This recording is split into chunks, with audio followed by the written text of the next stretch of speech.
Assalamualaikum warahmatullahi wabarakatuh. Salam Om Swastiastu, Namo Buddhaya, dan salam kebajikan bagi kita semua.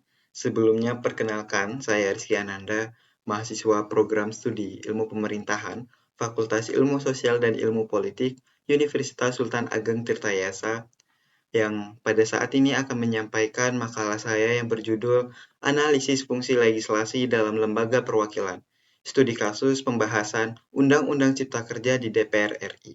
Latar belakang dari penelitian ini didorong oleh kenyataan bahwa dalam negara demokrasi, lembaga legislatif memiliki peran sentral dalam memastikan suara rakyat diterjemahkan ke dalam kebijakan publik, khususnya melalui fungsi legislasi. Namun dalam praktiknya, dalam kenyataannya, fungsi tersebut tidak selalu berjalan dengan ideal. Salah satu contoh konkret adalah proses pembentukan Undang-Undang Nomor 11 Tahun 2020 tentang Cipta Kerja, yang dikenal dengan sebutan Omnibus Law. Undang-undang ini lahir dengan narasi reformasi regulasi dan percepatan investasi, tapi proses legislasi yang dilakukan justru menimbulkan banyak kritik, terutama terkait transparansi, kecepatan waktu pembahasan, dan juga partisipasi publik yang minim. Undang-Undang Cipta Kerja menjadi sorotan karena dinilai lebih mengakomodasi kepentingan investor daripada kepentingan rakyat sendiri, khususnya kaum pekerja. Hal ini juga menimbulkan pertanyaan mendasar, apakah DPR RI benar-benar menjalankan fungsinya sebagai lembaga perwakilan rakyat yang substantif, atau apakah proses legislasi ini merupakan cerminan dari demokrasi deliberatif yang ideal, atau malah justru mencerminkan dominasi elit ekonomi dan politik.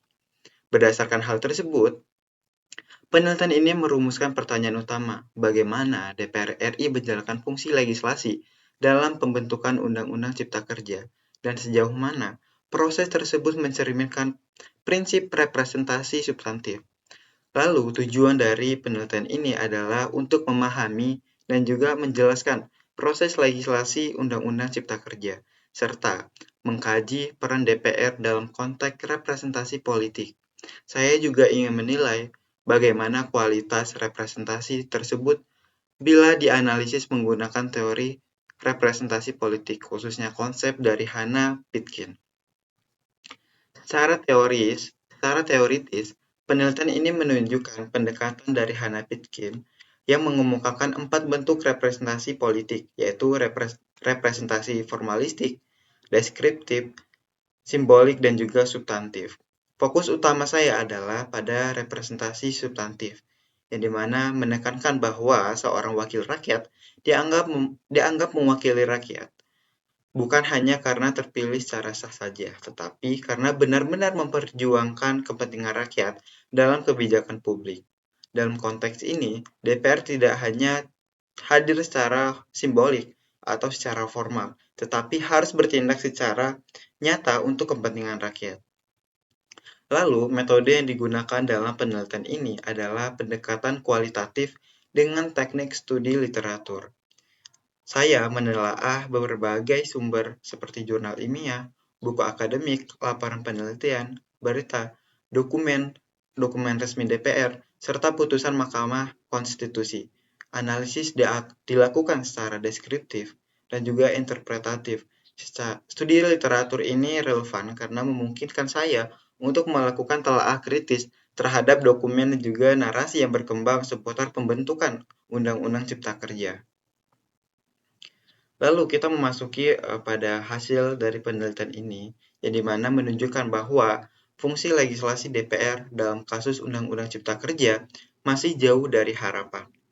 Meskipun DPR secara konstitusional memiliki kewenangan untuk membentuk undang-undang, pelaksanaannya itu menunjukkan berbagai kelemahan gitu. Proses pembahasan yang dilakukan dalam proses waktu yang sangat cepat di tengah situasi pandemi COVID-19 kemarin gitu. Serta dalam pelaksanaannya itu minim pelibatan masyarakat sipil, yang mana menjadi indikator lemahnya kualitas representasi yang dijalankan oleh DPR. Bahkan dalam beberapa kasus, sejumlah pasal ini mengalami revisi mendadak dan juga kurangnya akses publik terhadap dokumen final dari undang-undang tersebut.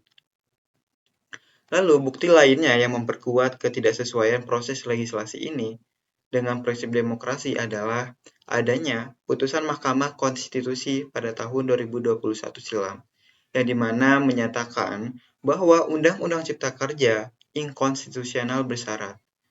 MK atau Mahkamah Konstitusi menilai bahwa prosedur pembentukan undang-undang ini cacat secara formil dan juga memerintahkan pemerintah serta DPR untuk melakukan perbaikan dalam waktu 2 tahun. Putusan ini menegaskan bahwa mekanisme legislasi yang dilakukan tidak sesuai dengan prinsip kehati-hatian, keterbukaan, dan juga akuntabilitas publik yang menjadi pilar dalam negara demokrasi kita gitu. Nah, lebih jauh itu juga saya menelaah relasi antara lembaga legislatif dan juga eksekutif dalam konteks pembentukan Undang-Undang Cipta Kerja. Terlihat bahwa relasi ini sangat dipengaruhi oleh dinamika politik dinamis ataupun politik praktis, terutama karena mayoritas partai di DPR merupakan bagian dari koalisi pendukung pemerintah. Hal ini juga menciptakan relasi yang tidak seimbang, di mana DPR ini lebih cenderung menjadi alat legitimasi kebijakan eksekutif daripada sebagai pengontrol kebijakan sebagai kontrol kebijakan gitu. Akibatnya, proses check and balance dalam sistem presidensial ini menjadi lemah karena adanya hal tersebut. Lalu di sisi fungsi legislatifnya, Undang-Undang Cipta Kerja ini mencerminkan kegagalan fungsi representatif dalam wujud substantif gitu. DPR ini yang seharusnya menjadi penyalur aspirasi masyarakat, terutama mereka yang berdampak langsung oleh kebijakan ini, seperti buruh, petani, dan juga pelaku usaha kecil. Namun, aspirasi tersebut itu tidak cukup terakomodasi dan bahkan cenderung diabaikan oleh pemerintah. Hal ini menimbulkan krisis kepercayaan publik terhadap lembaga legislatif, yang mana seharusnya lembaga legislatif itu menjadi pilar utama di dalam demokrasi.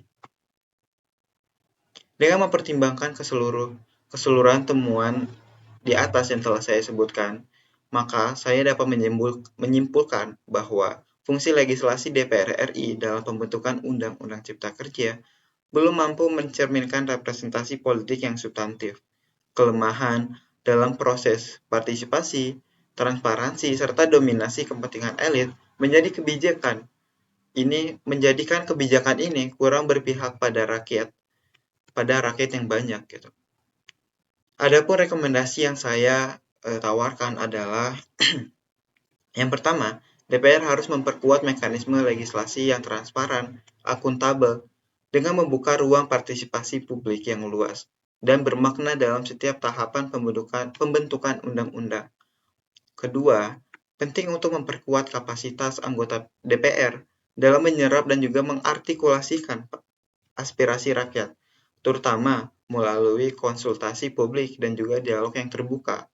Lalu yang ketiga, diperlukannya revisi tata tertib internal DPR yang memastikan tidak ada lagi proses legislasi yang tergesa-gesa atau bahkan yang lebih tertutup gitu dalam pelaksanaannya.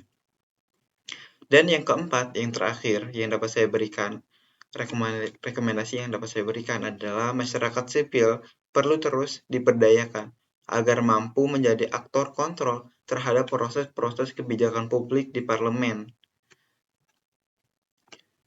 Akhir kata, saya berharap penelitian ini dapat menjadi refleksi kritis terhadap pelaksanaan fungsi legislasi di Indonesia dan juga memberi kontribusi untuk memperkuat kualitas demokrasi representatif kita. Saya menyadari bahwa masih banyak hal yang perlu dikaji lebih dalam, namun semoga karya sederhana ini dapat menjadi pijakan awal dalam memperjuangkan sistem legislasi yang lebih adil, terbuka, dan berpihak kepada rakyat. Demikian yang dapat saya sampaikan dalam presentasi ini. Terima kasih atas perhatiannya. Saya akhiri. Wassalamualaikum warahmatullahi wabarakatuh.